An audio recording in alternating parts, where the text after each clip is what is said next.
and we will switch screens.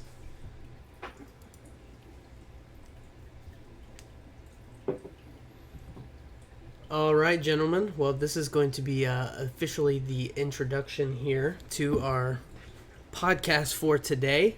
I'm super excited about it. This is the really the fourth podcast I've done in 24 hours, so hitting it really hard right now. But we are on episode 13, and we are sitting here with a founder of one of our partners, Shotcall GG.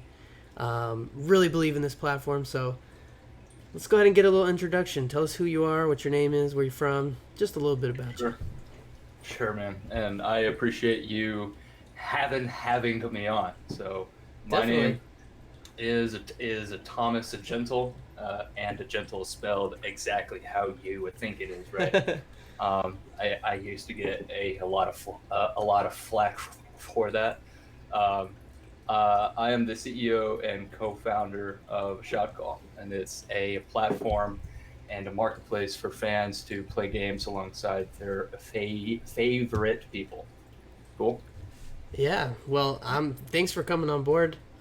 We also are joined here by a co-owner of Premiere, and that is Zachary. How you doing, Zachary? The band. Good. How you guys doing?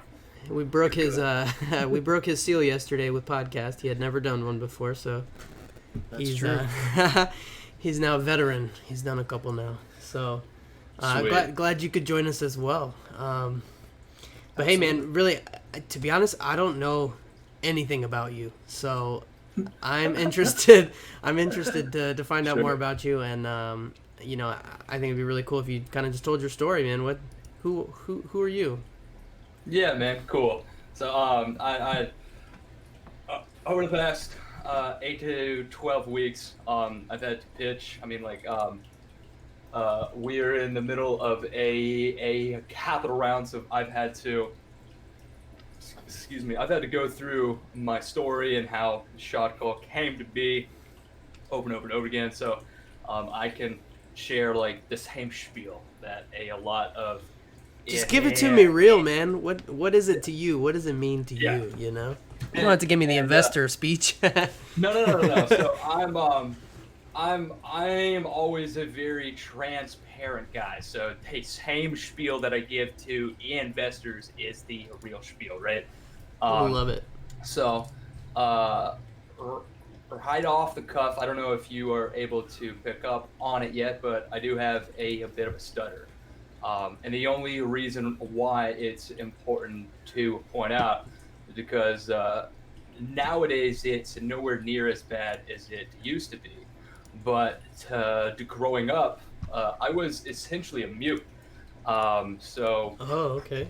so pretty much from the age of like 18 to 17, I wasn't really able to communicate or build relationships in a way that most folks are accustomed to. So I've always been a huge nerd. I would either you could either find me buried in a book at the library. I'm really into philosophy and history. I'm also a really big music buff. Um, I taught myself to play the guitar, the bass, the drums, and I like to sing. Uh, a Nice. Oh, a that's amazing. strange Right? yeah, a strange quirk about folks who have a stutter is that if they sing, they won't ever stutter. So if I were to talk like this and I sound insane. So I Ozzy rarely, Osbourne's a great yeah, example. yeah, He exactly. does it exactly, and he keeps singing. It's perfect. Yeah, and it's why whenever I speak, I'll intentionally use strong inflection and a lot of body movement because it allows for me to manage my speech. But uh, at an early age too, I got really involved in online content and communities, and of course, gaming. And I discovered pretty early on, as I'm sure you guys can relate to, is that the gaming's the ideal kind of a medium to break down walls, and 100%. and Absolutely. put yourself, as well as those around you on an equal plane. It doesn't really matter where you come from or your background. As soon as you are in a game, you're either an ally or a going toe to toe. So like even as a kid, it doesn't really matter that I sound like Porky Pig. I'll still kick your ass in COD or Halo Damn or right, now, Halo. yeah, man. So it that's a thing I found in the gaming early on. But as the industry has exploded and evolved, there's a lot about it that has irked me. And one thing in particular is that uh, despite our industry constantly being at the forefront of tech and always being the leading edge, um, one group in particular in the space have kind of been left in the background, and that's the fans and the viewers. Uh, Totally. Totally can agree and with that. and that's unfortunate. Fans are at the center of the global value chain for the whole space, and yet they're heavily under monetized, combined with a high ability and willingness to spend more. It's why Goldman Sachs put out a report near the end of 2018 that showed over a fourth of all content creators and influencers' earnings are brought in by the sheer altruism of the fans. So tips and donations, where ultimately they don't get a whole lot in return, and yet you are seeing all at the same time the death of the gig space and the rise of a passion market space. It's why Ooh, plat- I love that. That's a great way to put it. it's true. It's why platforms and toolkits that are both agnostic and centered around engagement, like bringing the fans deeper into the fold, are exploding. It's why you can take a look at Discord or Streamlabs. It's why platforms like Patreon even exist in the first place.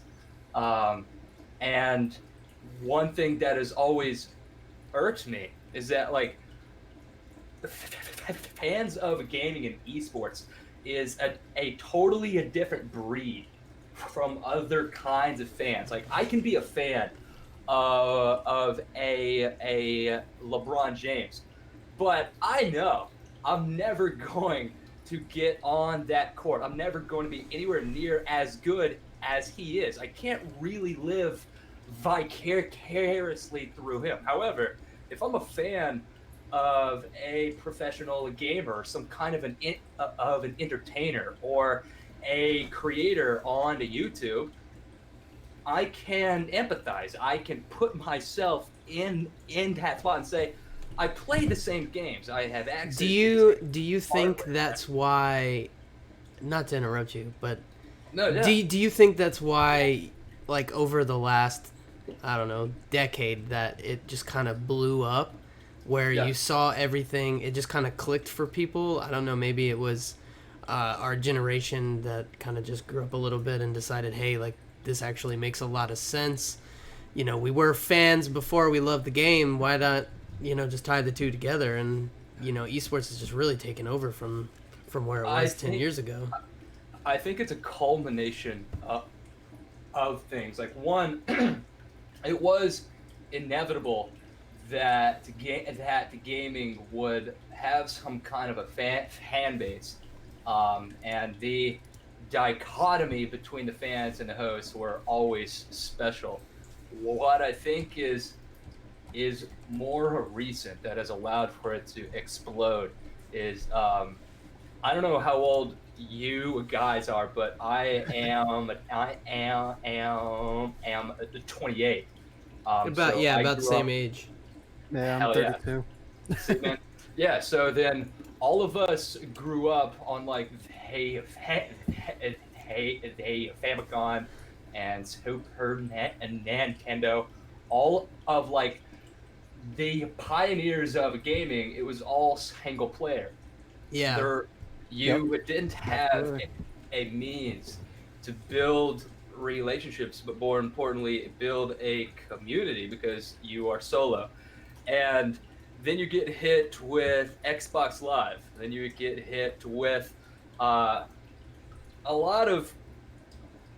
If you're on, if you go on to Twitch today, every game that is at a top is a massive multiplayer game, and then you get hit with Fortnite and battle royale games, and you would go from I can play alongside 10 people to screw it 100 people Right. at all times, and it's becoming more and more of a norm that games are now social. You are there specifically to be in a group, and that allows for communities to overlap. And then you combine that with a shift away from VOD content to live streaming, where now Right.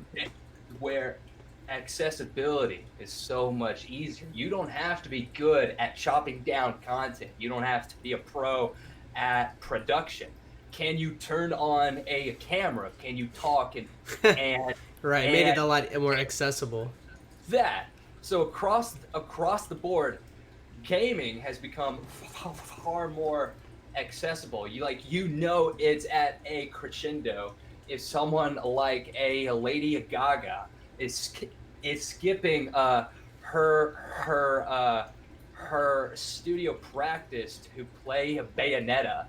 Or a good example would be Logic, who just signed that Yes! deal with Twitch. That blew my mind.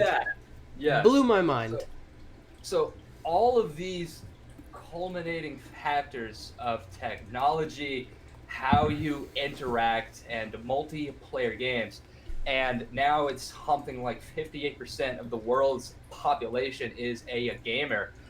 The stigma is dead. It's a unifying hobby, and it's a unique kind of a hobby, and now sport, to where any kind of a fan, any kind of a viewer can really live vicariously through the host, because they can play these same games and they can be damn good.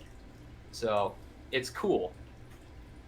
That's that was a great answer. I'm not gonna lie to you. That was Sweet. that was great to hear. So that kind of details like what happened with like kind of the rise of esports and the kind of the rise and changes within gaming. So like what was your how do you tie that kind of passion for, social gaming to you just recognized, I guess, like a market that needed filling, and you just one day LLC Shotcall or Shotcall Incorporated, like how did you meet the guys that you're partnered with? Yeah. Well, now it's a C Corp, and at our start we were called Rift. Yeah, I saw the video.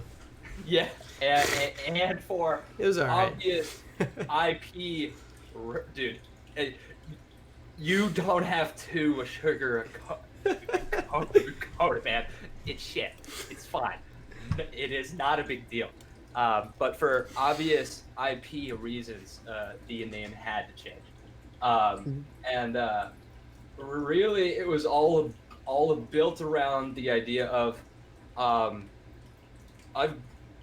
I, along with everyone our age, has grown up online and have, like, if I were to ask you, like, who are your favorite people on YouTube or Twitch or Mixer, RIP, then who would they be? Big right? X. RIP, dude. It's out. We made a podcast about it yesterday, actually. Yeah, we did. It was rough. Called it Peace Out Mixer. That was the name of it. See you later, guys. It's like all of us can think of a few names who we have watched over the years, and you can feel some sense of a rapport with these names. It's why drama channels do so well. It's because you want to actually keep up with their lives and from the perspective of the influencers, they want that. It helps to push their brand. Um, but it's always peeved me that I can't actually be in the content. Like, sure, like I can like, I can follow, I can subscribe, I can donate, I can view. But that's the extent. I'm only ever a viewer. I am perpetually benched, and that's absurd to me. Yeah, Because definitely. I play the same games, and if you have fans who are willing to pay for a nothing, who they do want to play, you have you are in a very unique position to leverage yourself as a brand and bring in the fans. Like, you can give them what they genuinely want, and you can make more off of that in a way that isn't tied to a specific game or a platform. That's like you have these breakout, players nowadays that like, they're basically, they have like one or two followers right now, and somebody gives them a chance. Like, and I hate to use my little brother as an example all the time, but like Boo. T Hump, Boo. T Hump really gave my little brother the the boost of that he needed to be able to get onto TSM, and now he's one of the top guys in the world for Apex. Oh, yeah. And it's like, if that opportunity wasn't ever an ability for him, where he gave everybody that ability to join in on that subscriber tournament that he put out, I still to this day don't know that my little brother would have made the made Yeah. enough a big enough like I thought it was thing in because the he scene won to be that able to- Code Red tournament or something. That's what it was. It was a T Hump subscriber tournament. Okay. I thought it was Code T Red. Hump subscriber tournament. Yeah. And because he won that tournament, they actually brought him on to TSM. To be So, fair though, you know. to be fair though, your brother is really cracked, so it was really just a matter of time. But I definitely see what you're getting. You see at. what I'm saying? Like, Yeah. and that's why I love this platform even more now, is because it gives those people more and more, ability to work with these bigger names and stuff like that. Yeah. I mean, like, there is so much that, I mean, like, we're really only scratching the surface of That's the real. the scary part. Yeah, like,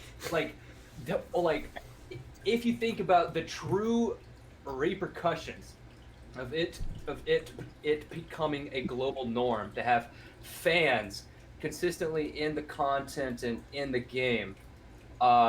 A great example of what you just described is that's going to pave the way for fans or viewers who are on on the sidelines to have a moment in the spotlight, and you are going to expose brand new up and coming talent and movers. And Oh, I have a perfect quote for you when you're done. and then on the flip side too, I think you are going to start to see an evolution into to what it means to be a streamer, an influencer, and a creator. Because right now it's a norm to keep the fans at a distance. You really only need to have a skill set of being able to entertain people from afar. But you are now going to see those who are not only good at that, but who's actually comfortable in a crowd, who can entertain live and with other people. It'll be There's definitely a big difference between Yes, someone who has naturally born talented, Yes. like to speak with other people and just naturally entertain, versus someone who had to like teach themselves how to do it.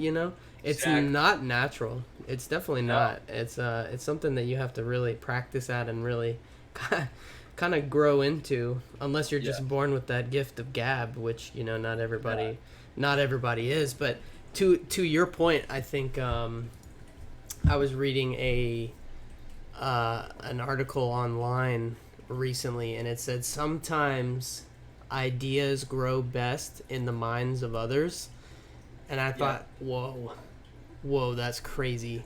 Because like when you give, like what you were talking about, Zach, when you give like that, that new streamer an opportunity to Yes. do something with someone that's, I'll just use someone that I saw on the website, Excellion.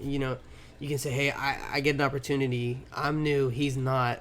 That just lights the fire for so many people, and who knows what that person is going to go and do with that fire. And I think that that's incredible, and that's exactly why I was so excited to partner with Shotcall, was because our Rising program and Shotcall, like what you just said, is literally goes hand in exactly hand. what it's Yeah. about, man. That's what it's all That, about. dude, that whole phrase is all built around collaboration. In that, if you're alone, if all you have is an idea in your head, it's not as strong if you can allow it to work in a group.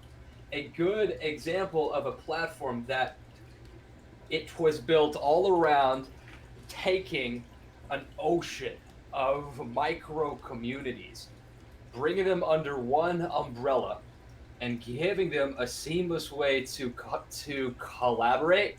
That is a TikTok.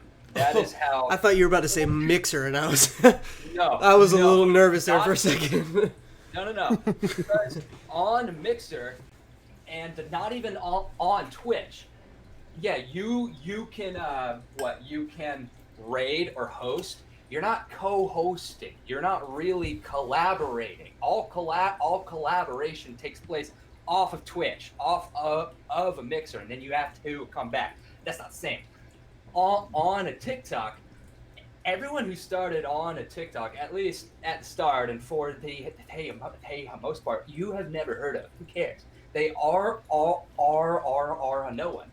But you allow for a hyper fragmented ocean to come together and start to stack content, really co-host and collaborate.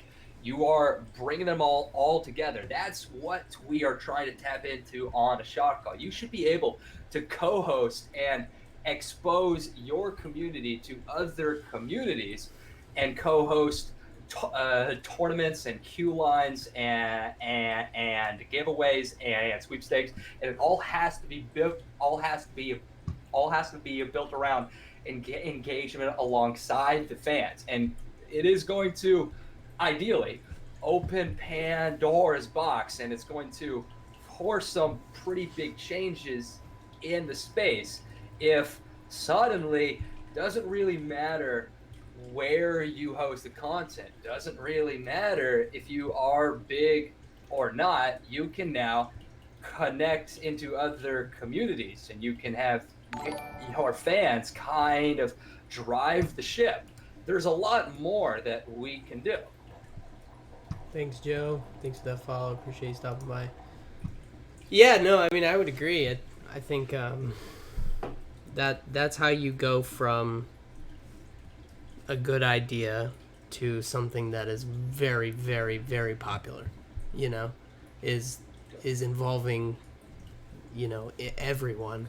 And for me, I think that's kind of how I was raised too, a little bit. It's like if it's not helpful for everybody, if everyone's not able to reap the benefits, if you will, then that's not for me.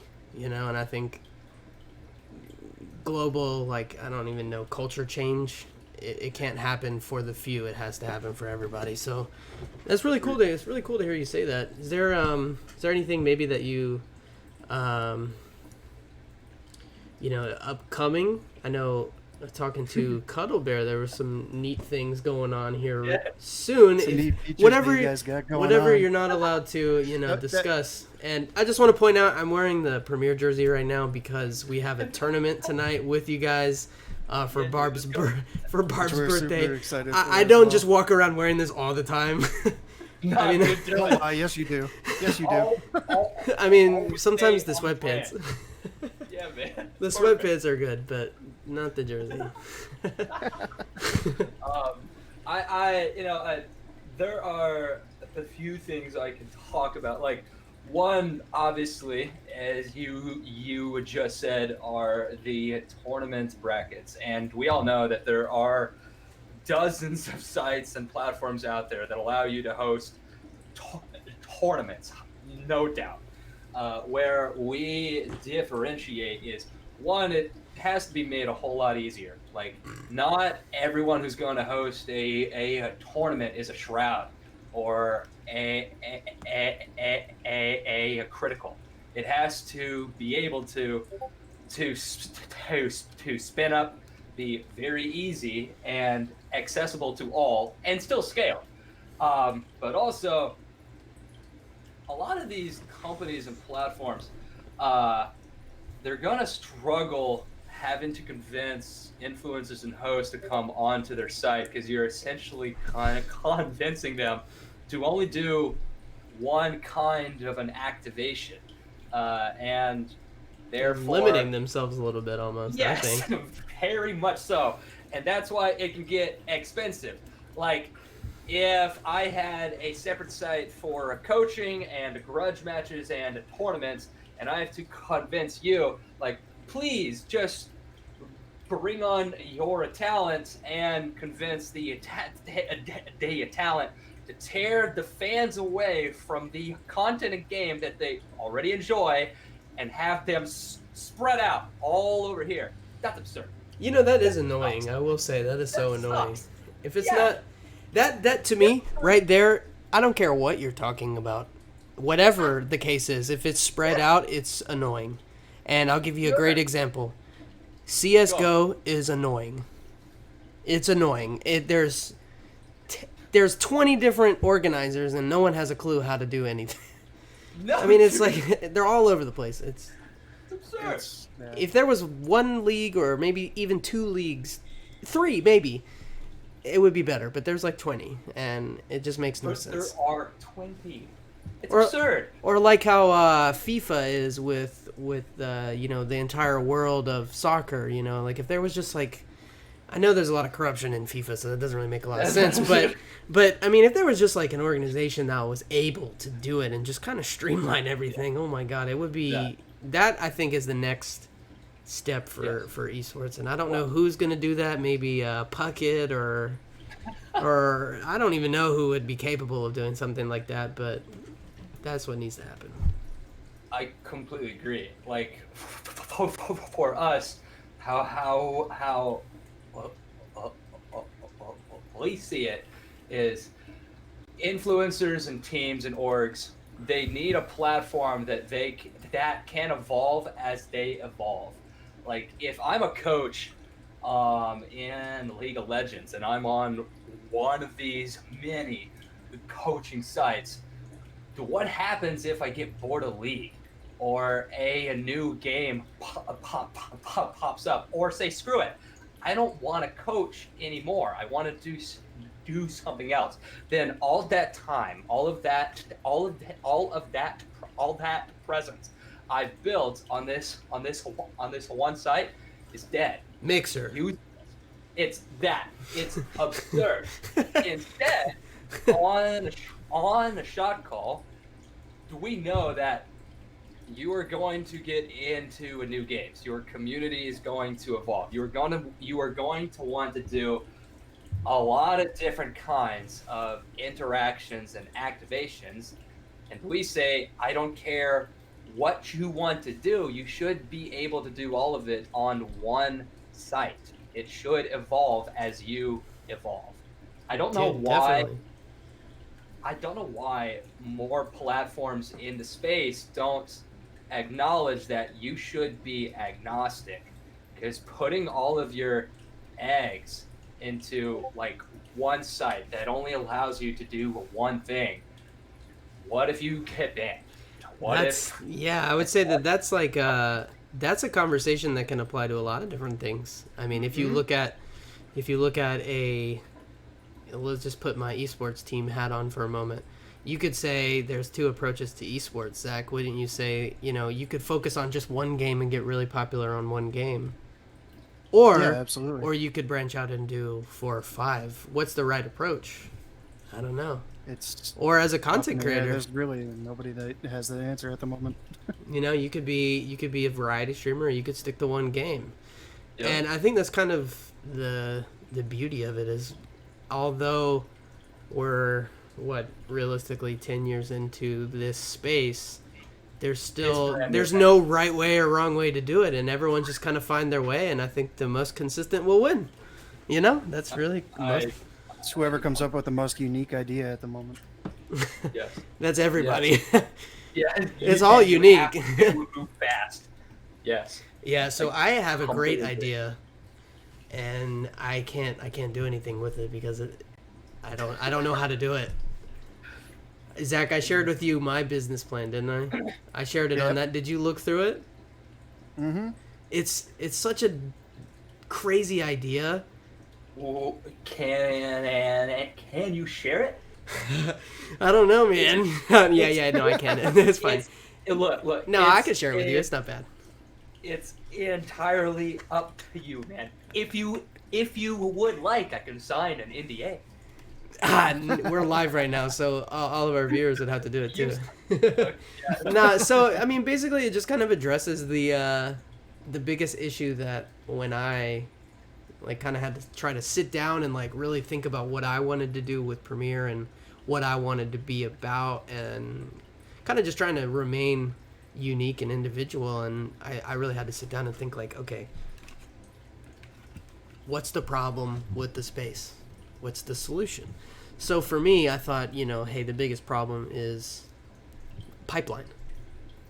These kids today that are, I don't know, maybe 13 to 18 are your target audience for a lot of these creators and a lot of these brands and a lot of these games. But what happens when those people, I don't know, move forward into that, right? They want to take it another level. What do they do? Like as an 8-year-old, you say, I want to be a pro gamer. I want to be a pro content creator. What do? There's nothing. There's not a school you could go to. There's some little places now are popping up with crash courses on this, that, or the other. And we've connected with a few people, and I think there's some organizations that I know of that are doing a great job. And Midwest Esports is doing something really cool that I thought was really similar to what I wanted to do, but we're doing something different and just solving the pipeline from at age 6 or 5, how do you go from 5 to I'm a signed esports player or I'm a signed pro player? And that's kind of revolving around what I want to do long term. I know it's maybe not necessarily available to us right now just because of the growth of where we are with our company, but I think that that's a big problem that I would love to solve by working with the academic system. I completely agree. But as an esports team, yeah. not as a content team, No, I completely agree. And I think what you just described is an inevitability. You're starting to see it more and more, particularly in Asia. As usual, they are ahead of us by a few years in this space and in everything. Yeah. Well, this space and specifically consumer tech. That's where they tend to beat us by a few years. But I think a good way to view it is just switch out esports for any other kind of a legacy sport. How do you do it? Camps, smaller teams, leagues, high school teams, colleges, and collegiate teams, yeah, and recruiters. We actually even just found out yesterday one of our content creators actually has a high school team now. Mm-hmm. That's amazing. See, I'm telling you guys, this idea, when I met with some investors, I don't know, this was before you were here, Zach. I met with some investors, and I'm pretty sure they were drooling. So yeah. I told them the idea. They had no background in what we were doing, so ultimately I didn't decide to go and work with them. But I told them just some bullet points off of the plan, and they were like, "Wow, yeah, you could definitely run with that." So we'll see where it goes. I think a smart place to start would be, I would look at the history of it. If you want to stick to a local market, and I think that's smart to start off, look at the history of football. how did it evolve? And because football, it's not like the Patriots were just birthed out of the ether. There is a long history of building up Yeah. teams behind behind houses and raising capital and getting a stadium and getting sponsors, and you're seeing it more and more. And these big esports teams are going to need to get to a point where they can claim a geographical spot or some kind of a Thank you. Thank you you. are going This to is need to do that. Yes. yes, 100%, because this what's available right now is not viable for the masses. For the masses. No. It's No. just not happening, and if you want this to kind of track along with sports in general, traditional sports, Mhm. it has to happen, and it hasn't happened, and I want to get in before it happens. I'm telling you, the NCAA, they haven't done anything yet, but they will. They will, and I will be pissed if I'm not there before they will, or before they do. Do it. So that's kind of where I'm sitting, but yeah, I love it. Completely agree, man. Hell yeah. I love it. Love it. We could chat about this for a long time. We've already been going almost 40 minutes now. Yeah, man. I want to get your opinion on some of the news that's dropped, though. Hell so, Do it. for me, big news. I don't know, Zach. You have any big news you want to? Well, I You mean, you wanna- got Halo, you got Rogue Company. Where do you want to go with this? Hold on. Halo. I'm gonna use a lot of these. Halo. Yeah, sure. Halo. Yeah. It's open world Halo. So it's not Halo. Cool. Yeah, And exactly. It's Destiny. Yeah. Shocker.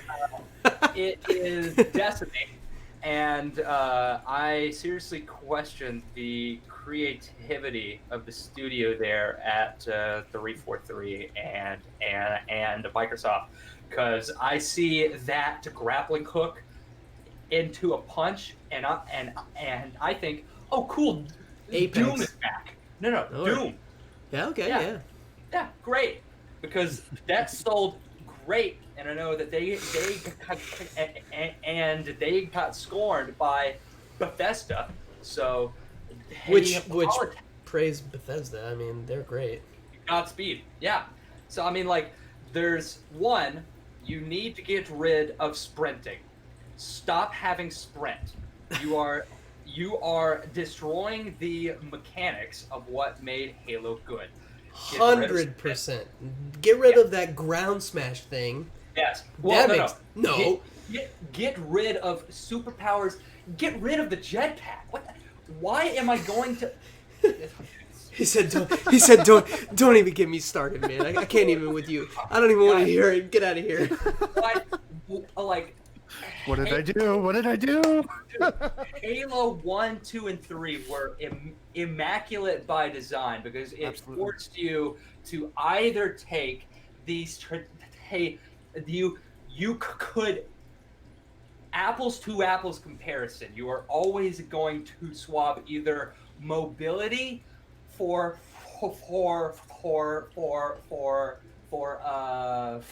firepower, and vice versa. Why the hell am I going to hop into a Banshee if I have a jetpack? You are taking a step forward and 2 steps back. Stop this. Well, that's Get kind of like rid- what's that game, Call of Duty Infinite Warfare? Didn't they do Yep, I something hated similar that where one. everyone hated the game was because of the Yeah. mobility was Absurd.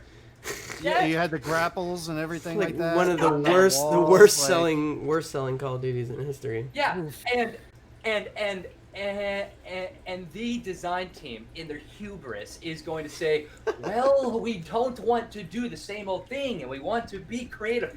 Bullshit.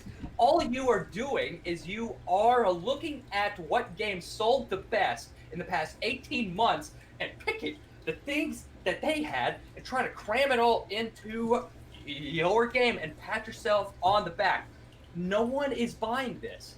It is a front. It has You to know stop. the problem with it is I think that the marketers that are advising a lot of these game developers Yes. are Fire 'em. are Get 'em being out of way here. too invasive with like the design process, and Yes. they're doing what I would say like Disney is doing, and they're playing to the Yes. all of the buying generation, I guess, of 18 to 35, where they have this nostalgia feeling, and they're selling nostalgia, and I think that that's what's ruining a lot of games right now. Is that If you want to get really controversial, then we can talk about why Star Wars whoa no. a reboot. It was a bad idea. Bad idea. Well, I don't know. I kind of did like the spin-offs. Like Solo was okay. I But liked. they're I not liked- the old school. I liked OG, I liked like, the backstory hold of on. 4 them, games that you played back Yeah. in the day. but the continuation of them, maybe No, not look, so much. Look, like, all right, so He's like, I don't know if I can talk to you to anymore. be completely honest, I am more of a fantasy guy than a sci-fi guy. I feel like everyone has, if you had to pick, you had to. You can only pick one. It's always either going to be fantasy or sci-fi. You're talking like dragons and dungeons versus Lord of the Rings. spaceships and aliens. Lord of the Rings, that stuff is me. Oh, okay. And I know what is it? Either Hulu or Netflix or someone is trying to do a series, and I'm not gonna watch it. Don't do that. The Witcher? You don't have to. Yeah. You do not have to I do have that. watched it. It's not. It's honestly, it's not great. It's okay. It's Shock. a little boring, and Yeah. what's her name was not as attractive as she was in the game. Oh my lord! Like, but you don't have to. And there's so much wrong, like with the writing. It spits in the face of the canon, and I do completely agree. Like, I out of all of them, I liked Solo the most, and then Rogue One. But that's not saying much if the spin-offs are better, and you've already set the bar low, than the main story. What the fuck are you doing? Stop this. I hate it. That's Oh. funny. That's funny. Yeah. So, Halo looks like a train wreck, and it looks cartoony, and it hurts me. 'Cause you heard I it love here first. This is hot, Yeah. hot tea right here. It looks so bad, dude. It looks so bad. Oh my god.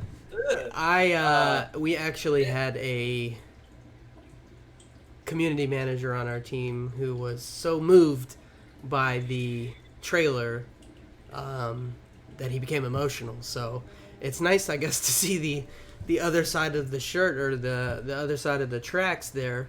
No, That you think it looks terrible.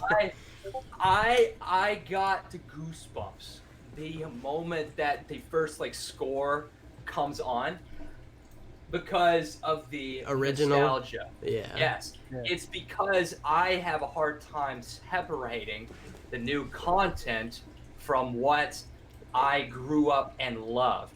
But if I look at it objectively, You can't even and tell I me this kind- this doesn't give you goosebumps. Yeah, dude. Halo 2 soundtrack, I'm telling you guys, this is... Absolutely. Sorry, I couldn't. I had this on my phone because it was like my ringtone for a while, but...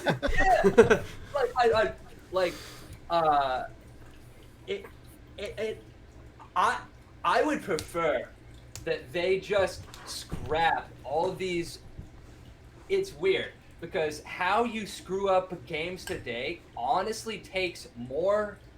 It takes effort to screw it up. Like, you had to add sprint, you had to add powers and a grappling hook. You had to add a lot of stuff to make Okay, it bad. but what are your thoughts on Halo 2 versus Halo 3? Was it that bad with like bubble shield and regen and No, not as bad. It was the when you really start to screw it up, and this whole time, all of my qualms have to do with power-ups that give additional mobility.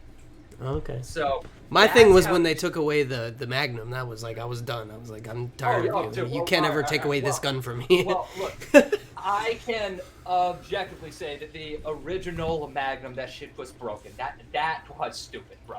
It's a sniper was- rifle. Oh yeah. Oh hell yeah. But by design, Halo was a really good balancing act. So that, true. That was all about skill. But as soon as you start to add in sprints, and it has a cooldown, now you add small flares of RNG. Why are you doing this? You are disrupting the balance, and you get you. All right, be real. In the most recent Halo games, are you ever going to get in a vehicle if you want to win? No, yeah, you're No, getting in there to no. run people over for fun. I Yeah. mean, it's Exactly. Why? Because it used to be that it gave some degree of an advantage at the cost of quick and sharp movement. And that's yet true, yeah. you won't ever pick it. Why? You threw off the balance. You got like this is stupid. I don't think I've ever had an in-depth Game design, conversation. I don't think I've talked about like deep Halo. Like when you put it that way, I mean, like realistically, that I think is what makes CS:GO so successful over such a long period of time. Consistent balance. Like, dude, it's old. It looks like dirt. Big and brain. Yet, yeah, it does not have to be beautiful. It has to be well designed. And that's also why Star Wars is shit. Is because it looks beautiful, but the writing is shit.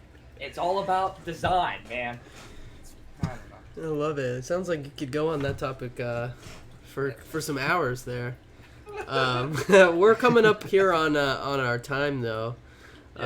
We got to get ready for our tournament tonight, in which we're probably going to place last place. But we're playing with a bunch of pros, and you know it's fine. It's whatever. It's not a big deal. But we're gonna try our best. So tell us where can we find your socials? Where can we find your streams? We didn't even talk. I don't know. Your room looks like you stream. I don't know. You got the changing color lights. It looks like you're a streamer. But where can we find you? You do us a little social plug here. Unfortunately, I don't have a whole lot of time to stream. Yeah, I get that. No, I get that. Don't even apologize to me. Yeah. I have a Twitter. I'm new to it. I don't even have time really to have a stream of consciousness on a Twitter. But I'm at the Tom for Tom. Someone else took Tom for Tom. Prick. But Tom for Tom has been my IGN forever. So the Tom for Tom is where you could find me. Not to be confused with that GPS device. This is Tom for Tom. Tom on Twitter. There you go. He is the owner and CEO of Shotcall GG.